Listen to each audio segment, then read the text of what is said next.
Hello friends, स्वागत है आपका यूट्यूब चैनल में। हम लोग यूपीपीसीएस मेंस 2021 के लिए डेली आंसर राइटिंग की प्रैक्टिस कर रहे हैं और आज का जो हमारा क्वेश्चन है वो है B3W के ऊपर, build back better world initiative. और इसकी मदद से हम कैसे जो चाइना की बेल्ट एंड रोड इनिशिएटिव उसको हम काउंटर कर सकते हैं। आइए शुरू करते हैं। इंट्रो में हम देखेंगे, देखिए जो B3W इनिशिएटिव है, build back better world initiative, ये G7 कंट्रीज़ ने लॉन्च किया था अभी जून 2021 में। G7 की मीट हुई थी, आप कमेंट करके बताएं कहाँ पे हुई थी। और इसे लॉन्च किया गया था कि हम चाइना का जो स्ट्रेटजिक इन्फ्लुएंस है हम उसको काउंटर कर सकें। जो BRI का जो है स्ट्रेटजिक इन्फ्लुएंस है ग्लोबली, उसको हम काउंटर कर सकें और एक अल्टरनेटिव प्रोवाइड करें वर्ल्ड को, एक अल्टरनेटिव दें हम BRI का दुनिया को, जिसमें क्या हो कि जो हमारी लोअर और मिडिल इनकम कंट्रीज़ हैं वहाँ पे अच्छे से इंफ्रा का डेवलपमेंट हो, वो चाइना की डेप्ट ट्रैप पॉलिसी वगैरह में ना फंसे। तो ये जो इनिशिएटिव है B3W का, पहली बात तो G7 का है और US लेड है। अगर आज का वर्ल्ड ऑर्डर की बात करें हम तो ये लार्जली बायपोलर होता जा रहा है और जिसमें दो पोल, एक US और दूसरा चाइना बनता जा रहा है। एक तरह से कह सकते हैं कि पैक्स सिनिका जो है वो पैक्स अमेरिकाना को चैलेंज कर रहा है ना, और उसका बेल्ट एंड रोड इनिशिएटिव उसका एक एग्जाम्पल है।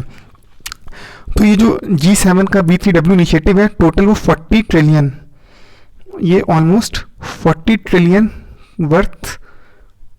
ट्रिलियन डॉलर वर्थ का इंफ्रास्ट्रक्चर जो डेवलपिंग कंट्रीज़ को प्रोवाइड कराएगा बाय 2035, ये B3W इनिशिएटिव में बताया गया है। और ये कहाँ से लाएगा, ये मतलब कैटलाइज करेगा आपका प्राइवेट इन्वेस्टमेंट को, है ना, जो प्राइवेट इन्वेस्टमेंट है उसको, जो प्राइवेट सेक्टर को इंकरेज करेगा कि आप लोग इन्वेस्ट करिए डेवलपिंग कंट्रीज़ में 2035 तक। कितना? 40 ट्रिलियन डॉलर। और ये जो B3W का जो इनिशिएटिव है वो जो ब्लू डॉट नेटवर्क आपने पढ़ा होगा, ये ब्लू डॉट नेटवर्क के इनलाइन में है। ब्लू डॉट नेटवर्क जो इनिशिएटिव था वो US, जापान और ऑस्ट्रेलिया ने मिलकर लॉन्च किया था 2019 के अराउंड। तो उसमें यह था कि जितने भी इंफ्रास्ट्रक्चर डेवलपमेंट के प्रोजेक्ट हैं, जितने भी इंफ्रा रिलेटेड प्रोजेक्ट हैं, उनका ये क्या करता था, असेसमेंट करता था, असेसमेंट प्लस उसका सर्टिफिकेशन देता था, है ना।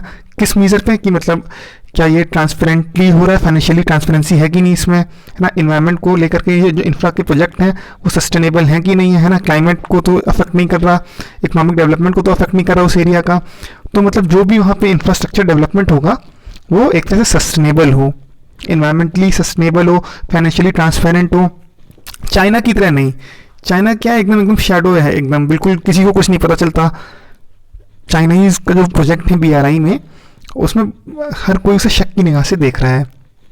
तो हम देख लेते हैं कि ये BRI है क्या और B3W से कैसे ये अलग है। अगर हम बात करें BRI की, तो BRI जो था वो, या जिसे आप हम लोग OBOR भी बोलते हैं, बेल्ट एंड रोड इनिशिएटिव और one belt one road initiative, ये 2013 में जो चाइना के प्रीमियर थे शी जिनपिंग, उनका ये मेजर प्लान था।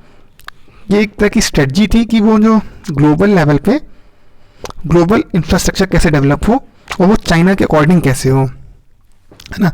ये बेसिकली शी जिनपिंग की स्ट्रेटजी थी। उसका एक नाम है major country diplomacy strategy. Major country diplomacy strategy जो है शी जिनपिंग का एक प्लान था। उसमें यह था कि जो चाइना जो है वो अज्यूम करे ग्लोबल लीडरशिप, वो ग्लोबल लीडरशिप ले, किसमें, इंफ्रास्ट्रक्चर डेवलपमेंट में और ग्लोबल अफेयर में वो पार्टिसिपेट करे। अब यहाँ पे दो चीज़ें हैं, एक बेल्ट है, वन बेल्ट वन रोड। तो जो बेल्ट है, belt basically silk road economic belt का शॉर्ट फॉर्म है, सिल्क रोड इकोनॉमिक बेल्ट। ये क्या है, रोड से जाएगी चाइना से होते हुए सेंट्रल एशिया होते यूरेशिया और सीधे यूरोप तक। इसके अलावा जो रोड है वो मैरीटाइम सिल्क रोड की बात कर रहे हैं ये लोग, और ये आपका निकलेगा पैसिफिक ओशन से इंडो पैसिफिक होते हुए south Asia, middle east, Africa होते हुए ये जाएगा और ये वाटर के थ्रू जाएगा। तो ये one belt and one road initiative पर आज की डेट में बात करें तो लगभग 130 प्लस कंट्रीज जो हैं जिन्होंने इसको OBOR को एंडोर्स किया है ना। ये तो बात हो गई। और देखिए, और ये ख़राब क्यों है, ये ख़राब इसलिए है कि चाइना जो है यहाँ पे अपनी कोरोसिव टैक्टिक्स लगाता है ना। वो क्या है, एक तरह से डेप्ट, कई सारा डेप्ट दे देगा, मतलब बहुत सारा पैसा लोन भी दे देगा चाइना के जितने भी बैंक हैं कंट्रीज़ को, और वो कंट्रीज़ उन पैसों को चुका नहीं पाएंगी इंफ्रास्ट्रक्चर के नाम पे। अब ये क्या करेंगे, चाइनीज़ गवर्नमेंट क्या करेगी, वहाँ से कुछ टेरिटरी उनसे ले लेगी। जैसे आपको कोलंबो पोर्ट के बारे में पता होगा। इसके अलावा ताजिकिस्तान में लगभग 1000 स्क्वायर किलोमीटर का एरिया इन्होंने ताजिकिस्तान गवर्नमेंट से ले लिया। तो इस तरह की जो स्ट्रेटजी है चाइना की, जिसे डेप्ट ट्रैप डिप्लोमेसी भी कह सकते हैं, या ब्लैंक चेक डिप्लोमेसी और डेप्ट ट्रैप डिप्लोमेसी, इसलिए ये BRI खराब है।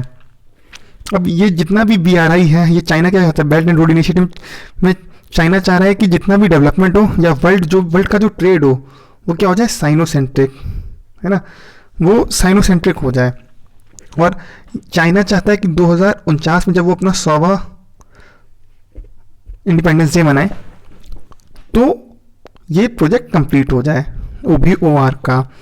और इस तरह से चाइना की कहाँ, पूरे दुनिया में चाइना की हेजिमनी इस्टेब्लिश हो जाए। सबसे पहले तो वो चाह रहा है कि साउथ एशिया में हो, और अब चाहेगा कि थोड़े दिनों बाद कि पूरे वर्ल्ड में इसकी लीडरशिप को लोग मान लें, एक्सेप्ट कर लें कि पैक्स सिनिका ने पैक्स अमेरिकाना को रिप्लेस कर दिया है। अब इसका काउंटरिंग चाइना, जो B3W कैसे करेगा काउंटर चाइना को, क्योंकि जो OBOR प्रोजेक्ट है उसमें इनहेरेंटली इतने सारे ड्रॉबैक हैं कि ये B3W G7 या ग्लोबल वर्ल्ड को लाना पड़ा चाइना को, या US को लाना पड़ा कि वो चाइना को काउंटर कर सके। क्योंकि ये जो BRI है वो एक तरह से न्यू इंपीरियलिज्म को बढ़ावा दे रहा है कि नहीं दे रहा है, डेप्ट ट्रैप बढ़ा रहा है। और देखिए जितने भी इनके प्रोजेक्ट हैं, चाइना जिन भी कंट्री में इंफ्रास्ट्रक्चर प्रोजेक्ट ला रहा है वो उनकी कंडीशन रहती है ना, वो ये बहुत ही एक तो ऐसा कंडीशन रखते हैं कि केवल चाइनीज़ कंपनी को ही टेंडर मिले, चाइना के ही लोग, या जैसे अगर CPEC की बात करें तो वहाँ चाइना के ही इंजीनियर काम कर रहे हैं, चाइना की ही कंपनी लगी हुई हैं, और चाइना के ही बैंक से लोन मिलेगा। तो और वहाँ कोई टेक्नोलॉजी ट्रांसफ़र नहीं होगा, कोई ट्रांसफ़र नहीं है टेक्नोलॉजी का। तो इसलिए इंडिया ने इसको पूरी तरह से अपोज किया। प्लस ये हमारी सॉवरेंटी को भी, अगर OBOR की बात करें, हमारे पाक ऑक्यूपाइड कश्मीर से इनका CPEC जा रहा है ना, तो ये हमारी सॉवरेंटी को भी चैलेंज कर रहा है, इसलिए ये बुरा है। इसके ही अगेंस्ट में US ने एक लाया था FOIP था आपका free and open Indo Pacific. अगर मान लीजिए ये मैरीटाइम सिल्क रूट जो है, कल को ये इंडो पैसिफिक से, है ना, इंडियन ओशियन से लेके जाएंगे, पैसिफिक ओशियन से लेके जाएंगे, और जगह जगह ये अपने मिलिट्री ब्लॉक्स लगा देंगे, तो जो हमारा इंडो पैसिफिक है वहाँ पे फ्री एंड ओपन पैसेज नहीं रहेगा, है ना। इसलिए जो FOIP US ने लॉन्च किया था, इसको ध्यान में रखते हुए उसके 3 पिलर थे। एक तो पिलर था आपका सिक्योरिटी, एक पिलर था आपका इकोनॉमी, तीसरा था गवर्नेंस। तो कई तरीके से हम लोग BRI को चैलेंज कर रहे हैं, पूरा वर्ल्ड मिल करके। अब जो B3W है, हम उसके कुछ पॉजिटिव और देख लेते हैं।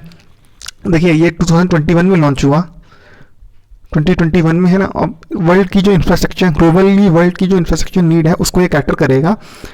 और ये क्या कब आया, कोविड के बाद आया ना, तो एक तरह से कोविड को रिलीफ भी देगा। जो प्राइवेट इन्वेस्टमेंट होंगे, है ना, उससे जॉब क्रिएट होंगी, मैन्युफैक्चरिंग होगी, तो ये एक तरह से कोविड का रिलीफ भी देगा। प्लस क्योंकि ये ब्लू डॉट नेटवर्क जो है उससे सर्टिफाई होगा, तो क्लाइमेट फ्रेंडली भी होगा, इन्वायरमेंटली सस्टेनेबल होगा।